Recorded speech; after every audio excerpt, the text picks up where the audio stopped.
Welcome. Today, we are diving deep into one of the most profound and transformative concepts ever written in the realm of personal development and wealth creation. We are exploring Chapter 10 of Napoleon Hill's timeless masterpiece, Think and Grow Rich. This chapter is titled Power of the Mastermind, the Driving Force. If you have ever wondered how the world's most successful people achieve monumental goals that seem impossible for a single individual, the secret lies right here. It is not just about hard work or individual brilliance. It is about power. Hill begins by stating a fundamental truth.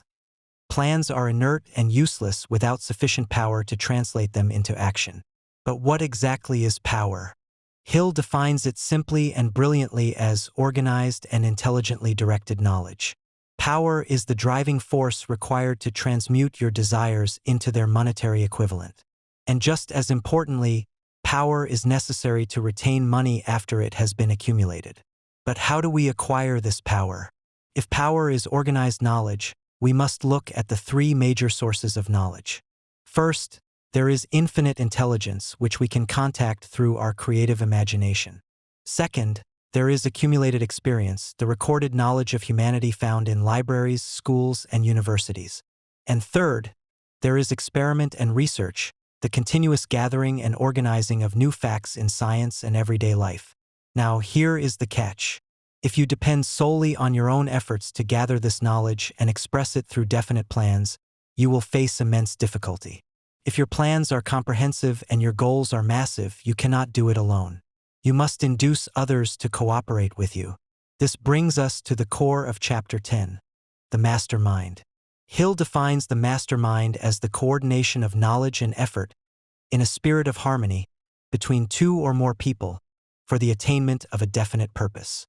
No individual can achieve great power without availing themselves of the mastermind.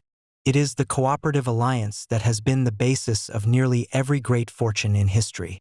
The mastermind principle operates on two distinct phases, the economic and the psychic.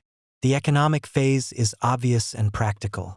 When you surround yourself with the advice, counsel, and personal cooperation of a group of people who are willing to lend you wholehearted aid in a spirit of perfect harmony, you create immense economic advantages. But the psychic phase is where the true magic happens. It is more abstract, yet incredibly powerful. Hill states, "No two minds ever come together without, thereby, creating a third, invisible, intangible force which may be likened to a third mind." Think about that. The human mind is a form of energy. When the minds of two or more people are coordinated in a spirit of harmony, the spiritual units of energy of each mind form an affinity. They blend. They amplify. To explain this, Hill uses a brilliant metaphor. He compares the human brain to an electric battery. We all know that a group of electric batteries will provide more energy than a single battery. Similarly, a group of brains coordinated in a spirit of harmony will provide more thought energy than a single brain. When a group of individual brains functions in harmony, the increased energy created through that alliance becomes available to every single individual in the group. You literally tap into the brainpower of those around you. Let's look at a real-world example provided by Hill, Henry Ford. Henry Ford began his business career under the immense handicaps of poverty, illiteracy, and ignorance. Yet, within a short period of 10 years, he mastered these handicaps, and within 25 years, he became one of the richest men in America. How did he do it? Hill points out that Ford's most rapid strides became noticeable from the time he became a personal friend of the great inventor, Thomas A. Edison. Ford's outstanding achievements accelerated even further when he formed close acquaintances with other brilliant minds like Harvey Firestone, John Burroughs, and Luther Burbank. Hill writes, "Men take on the nature and the habits and the power of thought of those with whom they associate in a spirit of sympathy and harmony." Henry Ford whipped poverty and ignorance by allying himself with great minds. He absorbed their vibrations of thought. He added to his own brain power the intelligence, experience, and knowledge of these incredible men. This principle is available to you.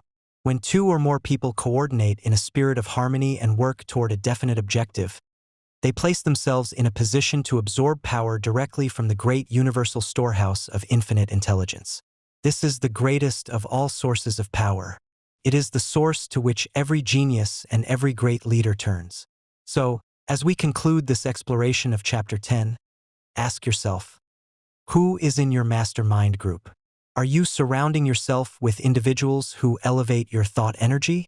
Are you working in perfect harmony toward a definite purpose? Remember, great power can be accumulated through no other principle. Coordinate your knowledge and effort, build your mastermind, and unlock the driving force that will turn your deepest desires into reality. Thank you for listening.